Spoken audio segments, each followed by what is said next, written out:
नमस्कार सभी को, मैं Navneet Gautam classes of physics में आप सभी का स्वागत करता हूं। तो BSc first semester Newtonian mechanics के एमसीक्यूज़ आप लोग कर रहे हैं। आइए आज एक नए चैप्टर के एमसीक्यूज़ करते हैं। यूनिट है आपकी वेव मोशन, ठीक है, और चैप्टर का नाम है आपका, इस यूनिट में दो चैप्टर हैं, एक तो वेव मोशन और दूसरा ऑसिलेशंस, ठीक है। आइए देख लेते हैं। तो आज हम इसके पहले चैप्टर के एमसीक्यूज़ करेंगे जिसका नाम है वेव मोशन।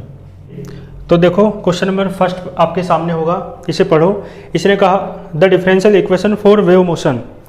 आपको बतानी है डिफरेंशियल इक्वेशन किसके लिए? वेव मोशन के लिए।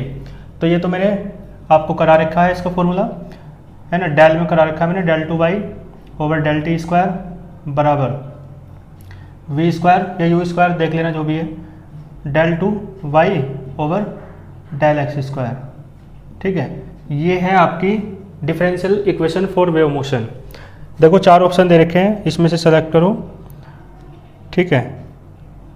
तो सारे ऑप्शन गलत हैं, ए वाला ऑप्शन ठीक हो जाएगा, लेकिन इसमें भी थोड़ी एरर दे रखी है, del 2y over del t square होगा ये, है ना, ठीक है। डेल में नहीं दे रखा, डी में दे रखा है, तो कोई दिक्कत नहीं, डी में ऐसे लिखा जाएगा, लेकिन d2y ओवर dt स्क्वायर बराबर v square d2y over dx square, ठीक है। तो ऑप्शन नंबर ए वैसे तो करेक्ट होगा, लेकिन इसमें ऑप्शन नंबर ए में यहाँ पे 2 पावर छोड़ रखी है, इधर तो सारे 2 पावर छोड़ रखी है, लेकिन ए ऑप्शन यदि करेक्ट करना हो तो आप ऐसे कर सकते हैं, ठीक है।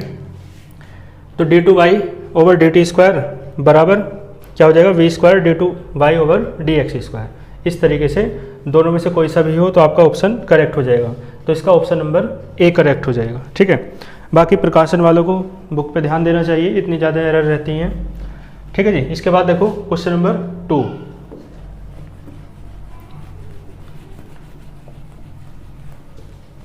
क्वेश्चन नंबर 2 देखो आपके सामने होगा, पढ़िए उसे भी, ठीक है जी। क्वेश्चन नंबर 2 देख लें क्या कह रहा है। देखो कह रहा है चूज इनकरेक्ट, आपको इनकरेक्ट ऑप्शन चुनना है, यानी जो गलत है, ठीक है जी। देखो तो in a progressive mechanical wave, जो प्रोग्रेसिव मैकेनिकल वेव है ना, मान लो इस तरीके से ये वाली wave, there is a phase lag. Lag होता है पिछड़ापन, लैग माने क्या होता है, यानी पीछे रहना, पीछे रह जाना, है ना। लैगिंग का अर्थ, लैग का अर्थ पीछे रह जाना। तो इसमें लैगिंग होती है, फेज में नहीं। देखो आपने पढ़ा है फेज लैग लिखा है यहाँ पे, फेज लैग। फेज लैग का मतलब है फेज डिफरेंस, तो आपने पढ़ा है ना, फेज डिफरेंस होता है, ठीक है जी। तो फेज डिफरेंस को ही फेज लैग कहते हैं, और जब वेव चलती है तो उसमें फेज डिफरेंस होता ही है। तो इसका मतलब फेज लैग या फेज डिफरेंस होता है along the direction of wave propagation. बिल्कुल सही बात है, होता है, ठीक है। ये वाला ठीक मतलब है, ठीक है, मतलब है ना, फेज लैग या फेज डिफरेंस होता है मैकेनिकल प्रोग्रेसिव वेव में। प्रोग्रेसिव वेव में कह रहा है एनर्जी ट्रांसमिटेड, एनर्जी पारगमित होती है। तो मैंने बताया था प्रोग्रेसिव वेव के साथ एनर्जी भी चलती है, बिल्कुल सही बात है, तो बी वाला भी सही हो जाएगा। सी में कहा इक्वेशन जो प्रोग्रेसिव वेव की ये है, ये नहीं है, ये तो आप देख सकते हो, ठीक है। इस तरीके की ये इक्वेशन गलत है। और डी वाले में कह रहा है आपसे रिलेशन जो है लैम्डा और वी के एन के और लैम्डा के बीच क्या होता है, वी बराबर एन लैम्डा, बिल्कुल सही दे रखा है, ठीक है। तो ऑप्शन नंबर सी गलत है, लेकिन आपके लिए ये सही हो जाएगा। इसका मतलब इस पर गोला करना है आपको, ठीक है जी, कर लोगे। इसके बाद देखो क्वेश्चन नंबर 3। देखो क्वेश्चन नंबर 3 क्या कह रहा है, पढ़ो एक बार। क्वेश्चन नंबर 3 में कह रहा है आपसे the path difference between the two waves, दो वेव के बीच का पाथ डिफरेंस बताओ, ठीक है। पहली वेव दे रखी है y1 बराबर a1 sign omega t minus 2 पाई x अपॉन लैम्डा, y2 बराबर a2 कोस, ठीक है जी, ओमेगा टी माइनस 2 पाई x अपॉन लैम्डा और प्लस थीटा, ठीक है जी। दो इक्वेशन दे रखी है आपको, तो पाथ डिफरेंस पूछ रहा है, देखो ये फेज डिफरेंस होता है नहीं, तो पहले तो फेज डिफरेंस निकाल दो। ये फेज है, ओमेगा टी माइनस के एक्स होता है, ठीक है। तो या ओमेगा टी प्लस, आपने पढ़ा हुआ एक इक्वेशन वाई बराबर a sine omega t plus phi, तो यानी ये फाई है, तो ये फाई वन है, ये फाई टू है, ठीक है जी। फाई वन कितना है आपका 2 पाई एक्स अपॉन लैम्डा, और फाई टू कितना है ये वाला सारा, ठीक है। क्लियर है। ओमेगा देखो इसकी जो कंपैरिजन है ना, इन दोनों इक्वेशन की इससे कर रहे हैं, y बराबर a sine omega t plus phi या ओमेगा टी माइनस फाई, ठीक है। कैसे ही कर लो है ना, ओमेगा टी माइनस फाई से कर लो। तो आप देख के बताओ, माइनस यहाँ भी है यहाँ भी है, तो फाई बराबर कितना हो जाएगा, यानी फाई वन बराबर 2 पाई एक्स अपॉन लैम्डा। इसी प्रकार देखो माइनस कॉमन लेना पड़ेगा है ना, ठीक है। तो अंदर फाई टू कितना बचा, क्योंकि माइनस नहीं लेना ना, कंपैरिजन कर लो दोनों की। तो फाई टू कितना बचा 2 पाई एक्स अपॉन लैम्डा और माइनस थीटा, ठीक है जी। कंपैरिजन करो दोनों की, तो माइनस कॉमन लेना पड़ेगा, तो अंदर जो बचेगा वही आपका फाई टू हो जाएगा, है ना। उससे कंपैरिजन करोगे। आपसे पाथ डिफरेंस पूछ रहा है, तो पहले आप फेज डिफरेंस निकाल लो। फेज डिफरेंस का फॉर्मूला, मतलब फेज डिफरेंस को आप ये डेल्टा फाई से डिनोट करते हैं। ये होता है phi two minus phi one. Phi two है आपका 2 pi x upon lambda minus theta, ठीक है जी। और बल्कि phi one minus phi two करो है ना, ठीक है। ये छोटा है ना, तो phi one minus phi two, ठीक है जी। फाई वन का मान ये रहा, रख दिया, ठीक है जी। और फाई टू का मान ये रहा 2 pi x upon lambda minus theta. Bracket खोलोगे तो ये दोनों आपस में कट जाएंगे, तो डेल्टा फाई बराबर आएगा आपका थीटा, ठीक है जी। ये आपने फेज डिफरेंस निकाला है। अब आपको निकालना है पाथ डिफरेंस, ठीक है जी। क्या निकालना है, पाथ डिफरेंस। तो पाथ डिफरेंस का फॉर्मूला होता है डेल्टा एक्स बराबर, ये आपने पढ़ा होगा 12th क्लास में, 2 pi upon lambda into delta phi, ठीक है जी। पाथ डिफरेंस बराबर होता है 2 pi upon lambda into phase difference. तो डेल्टा फाई का मान रख दो बस, 2 पाई अपॉन लैम्डा और इंटू इसका मान है थीटा। तो ये आपका आंसर हो जाएगा 2 pi upon lambda into theta, ठीक है जी। क्वेश्चन नंबर 3 था, और इसका 2 pi upon lambda into theta, यानी ऑप्शन नंबर डी करेक्ट हो जाएगा, ठीक है जी। ऑप्शन नंबर डी, इसमें कोई दिक्कत आपको नहीं होगी, ठीक है जी। चलते हैं फिर क्वेश्चन नंबर 4 पर।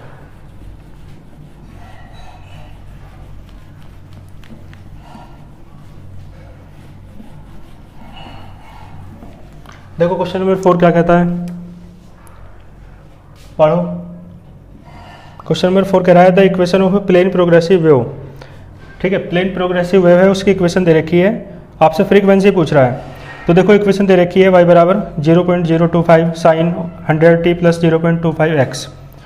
तो इसकी कंपैरिजन करोगे ना इससे, y बराबर a sign omega t minus के एक्स से, तो आपको ओमेगा ये n निकालना है, फ्रीक्वेंसी तो n होती है ना। तो पहले बताओ ओमेगा बराबर कितना आया, दोनों की कंपैरिजन करोगे तो कितना आएगा 100, और ओमेगा बराबर होता है 2 पाई n बराबर 100। आपको n निकालना है फ्रीक्वेंसी, तो n बराबर 100 अपॉन 2 पाई, तो n बराबर आया 50 अपॉन पाई, ठीक है जी। और फ्रीक्वेंसी की यूनिट होती है हर्ट्स, तो इसका ऑप्शन नंबर ए करेक्ट हो जाएगा, ठीक है जी। क्लियर होगा आपको। इसके बाद देखो नेक्स्ट क्वेश्चन नंबर 5। देखो क्वेश्चन नंबर 5 क्या कहता है, क्वेश्चन नंबर 5 है ना, क्या कहता है देखो ध्यान दो। इसने कहा the equation of A wave, किसी वेव की इक्वेशन दे रखी है आपके सामने है y बराबर 0.5 साइन 100t माइनस 25x। तो रेशो पूछ रहा है आपसे मैक्सिमम पार्टिकल वेलोसिटी। देखो पार्टिकल वेलोसिटी जो होती है ना, मैंने करा रखा है इसका एक्सप्रेशन, वो होती है del y over del t, और ये कैसी है मैक्सिमम। इसका रेशो किसके साथ करा है, wave velocity. Wave velocity small v से लिखते हैं, ये आपको निकालना है, ठीक है जी, दोनों का रेशो, इसमें कोई दिक्कत आपको नहीं होगी। तो आपको क्या करना है, बस दोनों का रेशो निकालना है। तो y बराबर दे रखा है, तो पहले तो निकाल लो del y over del t, ठीक है, तब करेंगे। वो पहले लिख लो y बराबर कितना दे रखा है, 0.5 साइन 100t माइनस 25x, ठीक है जी। तो del y over del t निकाल लो आप इसकी हेल्प से। तो देखो t के रेस्पेक्ट में करोगे तो 0.5 साइन का कोस हो जाएगा 100t माइनस 25x, और भैया t के रेस्पेक्ट में कर रहे हैं तो t का 100 बचेगा। तो बचेगा del y over del t बराबर कितना हो जाएगा, 50 हो जाएगा, 50 कोस 100t माइनस 25x। आपको पता है आपको इसकी मैक्सिमम वैल्यू निकालनी है del y over del t की, और इसकी मैक्सिमम वैल्यू कब निकलेगी आपको पता है, जब कोस मैक्सिमम हो। कोस मैक्सिमम होगा +1, क्योंकि कोस की मिनिमम वैल्यू, साइन और कोस की मिनिमम वैल्यू -1 और मैक्सिमम वैल्यू होती है +1। तो हो जाएगा +1, है ना, ये +1 लेना पड़ेगा। तो इसके लिए कितना आ जाएगा, ठीक है, ये 50 आ गया। v और निकाल लो, v बराबर आप जानते हो ओमेगा अपॉन k, ठीक है, जो इक्वेशन दे रखी है आपको उसमें ओमेगा 100 है। तुलना करोगे यदि आप इसकी, y बराबर a sine omega t minus kx है और k बराबर 25 है, तो v बराबर कितना है आपका 4, ठीक है, आपको ये निकालना था। सो इसकी वैल्यू 50 है, इसकी वैल्यू 4 है, तो 25/12 यानी वो 25/2 यानी 12.5, ठीक है, 12.5 इसका आंसर हो जाएगा। क्वेश्चन नंबर 5 का ए ऑप्शन करेक्ट हो जाएगा, ठीक है, इसमें कोई दिक्कत आपको नहीं होगी, ठीक है। चलते हैं फिर नेक्स्ट पर, question number 6।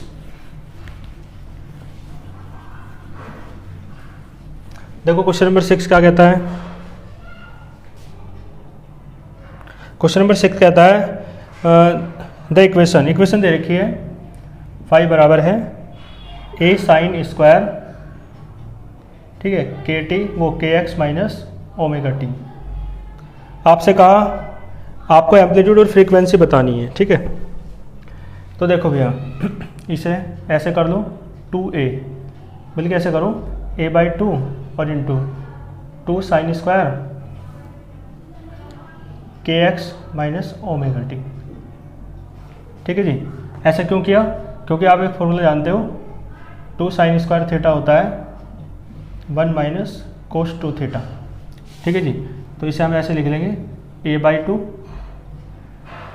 1 minus cos 2 theta, theta है आपके यहाँ पे ये के x minus omega T.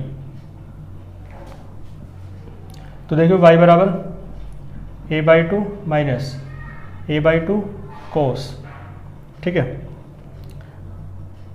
2kx minus 2 omega T, ठीक।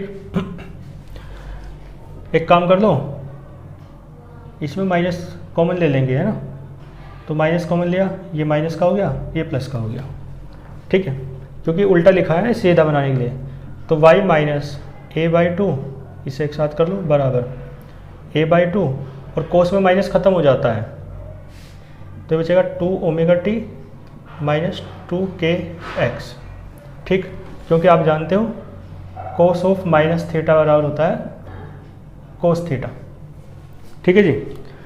क्लियर है, तो ये आया, कोई दिक्कत नहीं होगी इसमें। आपको क्या निकालना है, फ्रीक्वेंसी और एम्पलीट्यूड। तो देखो एम्पलीट्यूड तो आपको दिख ही रहा है, कितना आ जाएगा a/2, और फ्रीक्वेंसी ओमेगा दे रखी है तो ओमेगा डैश मान लो, ओमेगा डैश बराबर 2 ओमेगा है या नहीं। आपको n निकालना है, ठीक है, तो इसका फॉर्मूला होता है 2πn, और ये 2 ओमेगा दे रखा है तो 2 से 2 कटा, n बराबर आया ओमेगा अपॉन पाई, फ्रीक्वेंसी इतनी आ जाएगी। अब देख लो कौन सा ऑप्शन करेक्ट है क्वेश्चन नंबर 6 का। क्वेश्चन नंबर 6 में आपसे कहा फिर एम्पलीट्यूड a/2 और फ्रीक्वेंसी ओमेगा अपॉन पाई, ठीक है, कौन सा ऑप्शन करेक्ट हो जाएगा, ऑप्शन नंबर बी करेक्ट हो जाएगा, ठीक है, छठे का बी। ठीक है जी, कोई इसमें दिक्कत आपको नहीं होगी। इसके बाद चलो क्वेश्चन नंबर 7 पर।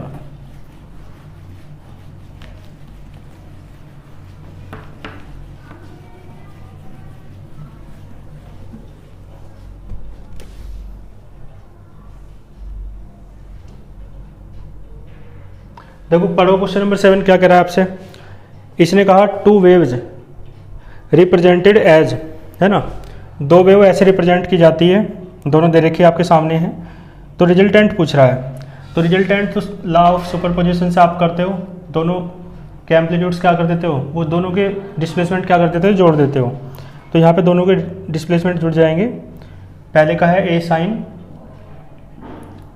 ओमेगा टी माइनस के एक्स, और दूसरे का है ए कॉस ओमेगा टी माइनस के एक्स। ठीक है जी, आपसे पूछ रहा है रिजल्टेंट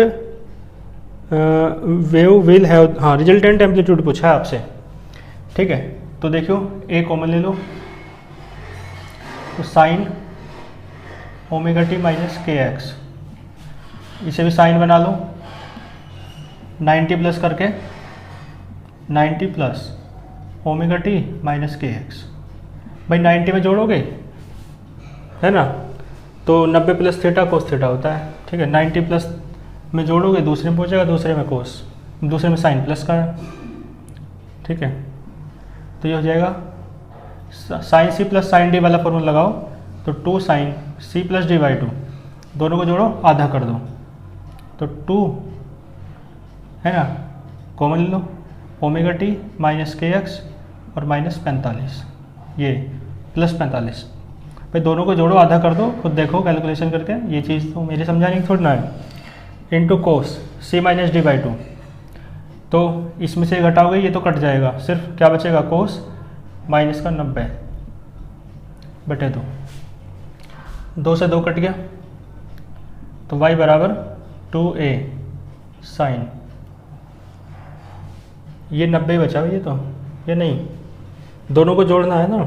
हाँ, तो देखो 2 ओमेगा टी होगा, 2 बाहर आया, माइनस का 2 के एक्स होगा, 2 बाहर आया, और 90 रहेगा, तो है ना, मैंने 2 बाहर ले लिया तो सिर्फ ऐसे ही रहा। ठीक है जी, तो ये बचेगा आपका ओमेगा टी माइनस के एक्स और प्लस 45। ठीक है जी, माइनस कोस में ख़त्म हो जाता है, तो कोस 45 बचेगा। ठीक है जी, कोस 45 का मान होता है 1/√2, तो y बराबर 2a 1/√2 यहाँ रख दिया, और साइन के आगे का सारा ऐसा का ऐसा ही। हमें केवल एम्पलीट्यूड बताना है, तो एम्पलीट्यूड हमारा ये रहा, रिजल्टेंट एम्पलीट्यूड। a बराबर आया 2a/√2, √2 से 2 √2 बार कटेगा, तो a बराबर आया a√2 या 2√a, जो भी है ना। ठीक है जी, क्वेश्चन नंबर 7 था आपका ये। क्वेश्चन नंबर 7 का ऑप्शन नंबर बी करेक्ट हो जाएगा। ठीक है जी, ऑप्शन नंबर बी, कोई इसमें दिक्कत आपको नहीं होगी। आइए पढ़िए क्वेश्चन नंबर 8। 8 में देखो क्या कह रहा है। देखो ए वेव इज रिप्रेजेंटेड बाई, एक वेव को ऐसे रिप्रेजेंट किया जा रहा है, लिख लेता हूँ एक बार। y बराबर है 0.001 मिलीमीटर। ठीक है जी, और क्या कहा आगे, साइन ये है 50 सेकेंड इनवर्स, यूनिट दे रखी है, छोड़ो यूनिट को, प्लस 2.0 यानी 2, ये मीटर इनवर्स है ना, x। ठीक है जी, बस। तो आपसे फ्रीक्वेंसी पूछिए पहले तो भैया ओमेगा टी प्लस के एक्स, तो ओमेगा बराबर, इसकी कंपैरिजन किससे कर रहे हैं, y बराबर a sign omega t plus के एक्स से इसकी कंपैरिजन कर दो। ओमेगा बराबर कितना है, 50।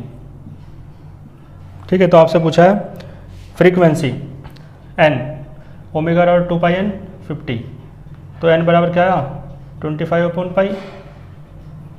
ठीक है, ये ऑप्शन नंबर ए में यही आ रहा है, एक चीज़ तो निकल गई। और आपसे क्या कहा, एम्पलीट्यूड, तो एम्पलीट्यूड तो साफ साफ दिख रहा है, ए बराबर 0.001 मिलीमीटर। या स्मॉल ए होगा, है ना, स्मॉल ए।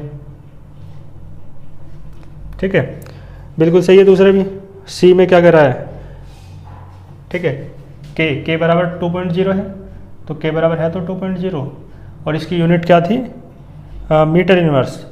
ठीक है, मैंने जो छोड़ दी थी तो यूनिट और लिख लो। ठीक है जी, कोई दिक्कत इसमें नहीं होगी। तो देखो तीनों ऑप्शन आ रहे हैं, तो इसका हो जाएगा ऑप्शन नंबर डी। ठीक है, ए बी सी डी, है ना, ऑप्शन नंबर डी हो जाएगा। यानी ए बी और सी तीनों ऑप्शन में जो बात कही गई है वो सारी होंगी, तो ऑल ऑफ द अबोव। ठीक है जी, कोई इसमें दिक्कत आपको नहीं होगी। ठीक है जी, तो इसके बाद के एमसीक्यूज हम नेक्स्ट लेक्चर में करेंगे। बाकी आप अच्छे से पढ़ते रहिए। All the very best.